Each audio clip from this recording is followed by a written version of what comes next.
Okay lang man babae, wag lang man lalaki. Ano ibig sabihin noon? Nahihiya na po kami sa pinagagawa ng isang kapatid po namin. Kaiba po kami, magkaibang larangan po namin. Ako po yung nandito ngayon, napapanood nyo.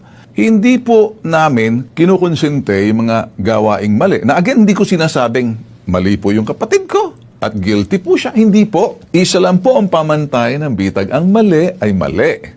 Muling umingay ang pangalan ni Senator Raffy Tulfo matapos lumabas sa social media ang alegasyon na may umano'y indecent. Proposal na ginawa sa isang aktres na sinasabing nag-alok ng 250,000. Habang patuloy ang viral discussion online, nagbigay ng pahayag ang kapatid niyang si Montulfo kung saan pinahayag niya ang kanyang pananaw sa isyong kumakalat. Sa kanyang Facebook post, sinabi ni Montulfo, "My God, kung totoo ang sinasabi nitong si Chelsea na inoferan siya ng 250k ni Raffy, baka lasing na lasing ang kapatid ko nun. Inuulit ko, kung totoo ang sinasabi ng babae, if you ask me, she's not even worth 5k. Please pardon my saying so." Ang pahayag na ito ni Mon ay nagdulot ng panibagong diskusyon sa social media. Maraming netizens ang nagtanong kung totoo ang mga alegasyon at kung paano dapat tumugon ang isang public figure sa ganitong usapin. Sa kabila ng mga haka-haka, nananatiling malinaw na walang opisyal na pahayag mula kay Senator Raffy Tulfo ukol sa mga sinasabi ng kanyang kapatid at patuloy na nananatili ang issue bilang allegation lamang. Kasabay nito, nagbigay rin ng reaksyon si Ramon Tulfo, isa pang kapatid ni Senator Raffy, para ipagtanggol ang kanyang kapatid sa mga haka-haka. Ayon kay Ramon, ang mga pinapalabas na kwento ay puno ng spekulasyon at hindi pa kumpirmado, kaya't hindi dapat agad paniwalaan. Binanggit din niya na kilala ang kapatid niyang si Raffy bilang generous at marami nang naitulong sa kanyang programa sa TV at radyo. Ang mga reaksyon ng pamilya, Tulfo ay nagpakita ng pagtatanggol at pagbibigay linaw sa publiko. Maraming netizens ang nagbigay ng suporta, ngunit may ilan din na nagtanong pa rin tungkol sa pagiging responsable sa social media, lalo na kapag may kinalaman ang balita sa reputasyon ng isang public figure. Bukod sa viral na alegasyon, kasabay ng pag-usisa sa social media ay ang kontrobersya tungkol sa 750,000 tip na ibinigay ni Senator Raffy Tulfo sa ilang Viva Max artist sa kanyang ginanap na Christmas party.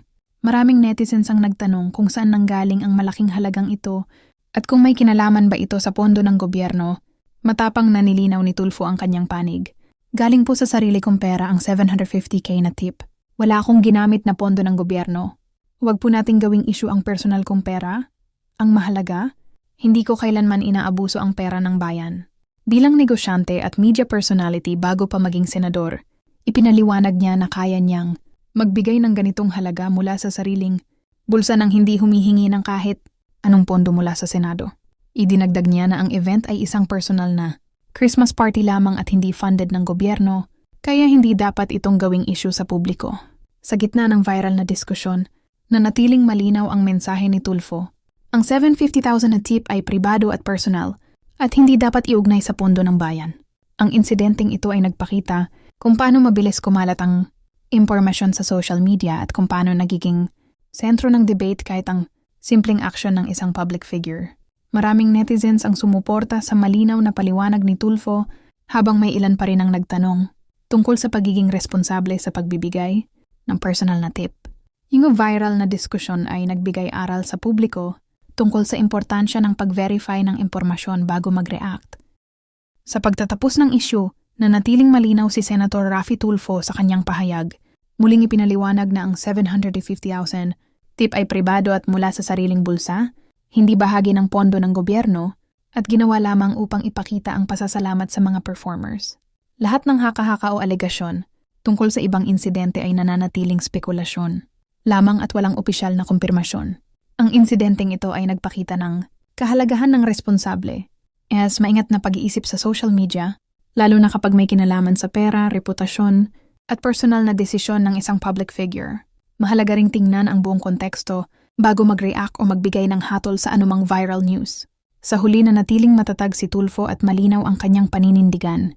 Ang viral na kontrobersya ay naging aral para sa publiko tungkol sa tamang pag-intindi sa impormasyon at kung paano dapat maging maingat sa social media upang maiwasan ang maling akusasyon o interpretasyon.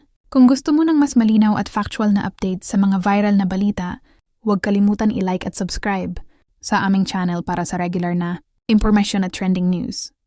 Okay lang mang babae, wag lang mang lalaki. Ano ibig sabihin noon? Nahihiya na po kami sa pinagagawa ng isang kapatid po namin. Kaiba po kami, magkaibang larangan po namin. Ako po yung nandito ngayon, napapanood nyo. Hindi po namin kinukonsente yung mga gawaing mali. Na again, hindi ko sinasabing mali po yung kapatid ko at guilty po siya. Hindi po. Isa lang po ang pamantay ng bitag. Ang mali ay mali. Kung totoo man, kasi hanggat hindi natin napakinggan yung panig ng taong ayaw magsalita o hindi nagsasalita o wala siyang pakialam magsalita, ang konsekwensya ay sa kanya. Your choice, your consequence kasi ayaw mo magsalita. At may karapatan ka wag magsalita kung totoo man o hindi or baliwalain mo, pasinungalingan mo o patotohanan mo o aming ka o hindi, mga tuwiran ka hanggat gusto mo. Hindi po yun. Dediretso na po ako. Nadadawit pong isang kapatid ko. Mahal ko naman mga kapatid ko eh. Bagamat ko minsan nakikita nyo, nagsasalita ako rito, hindi dahil sinusuka ko, hindi, magkaiba lang po siguro yung aming mga, dahil ikaw nasa larangan, yan ang trabaho mo. Ako, pwede rin akong pintasan, pwede rin po akong pagsabihan. Yung pong isa sa mga kapatid magsasalita para doon sa kapatid na hindi naman siya designated spokesperson. Nagets nyo? Kung ako man po o magkakaroon ng issue, ako lang po ang magsasalita. Hindi po pwedeng kapatid ko makialam sa akin at hindi po pwedeng kuya kung magsasalita. Kasi sosoplahin ko. Ba't ka nagsasalita? Sino nabigay sa'yo ng karapatan magsalita? Bakit? Mga sangkaterbang mga tanga ba kami? Kuya Mon? Na ikaw nagsasalita? Gusto mo magpa-epal? Ang point ko rito, let the guy speak kung siyang may issue. Kung ako po may issue, ako lang po magsasalita. Hindi ko po pwedeng sabihin, o ikaw kuya, o ikaw magsalita sa'yo, o ikaw magsalita sa'yo, o senador, ikaw senador. Hindi po pwede, ako lang. Kung ako yung may issue, ako yung masasagot. Ako nadadawit, ako yung magtutuwid. Ako magpapaliwanag kung kinakailan ko magpaliwanag. Kung ayaw ko, di po pwede. Kung mananahimik ako, karapatan ko manahimik. Kung magsasalita ako, karapatan ko rin marinig ang panig at iwituwid o mali. Whether totoo o hindi, pasinungalingin mo o hindi, or baliwalain mo, karapatan yan. Pero pag ang isang umentra, nakiangkas, nakisawsaw, nakisakay, na iba-iba na po ang buhay naming mga magkakapatid. Hindi na po kami mga bata na pwedeng makialam ang isang kuyang matanda. Kakmit sa kami. Matatanda na po kami. Para tuloy ang ginagawa rito, para kami isang katerbang mga paslit. Kaya para sa akin po siguro, alam niyo, pag isang kapatid namin na nagsasalita na hindi naman siya opisyal para magsalita, hindi siya binigyan ng, well, sabihin natin na pahintulot na magsalita. Mabuti sana kung sinabi ng kapatid namin si Rafi, o sige, magsalita ka mo para sa akin. Okay lang yun, at least pinabayaan mo. Pero kung yung kusa kang loob nagsalita, hindi naman kayo naninirahan sa isang bahay, magkaiba naman ang buhay. Bakit ka nakikialam? At bakit ka nagsasalita? At para tuloy ang dating kasi, kuyang, konsentidor ka. Konsentidor ka sa mga gawaing mali. Yun ba yun?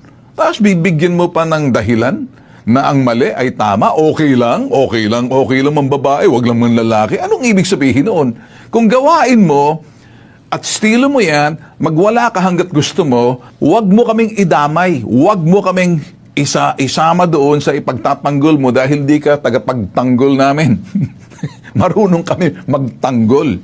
Sometimes just shut up and then mind your own business.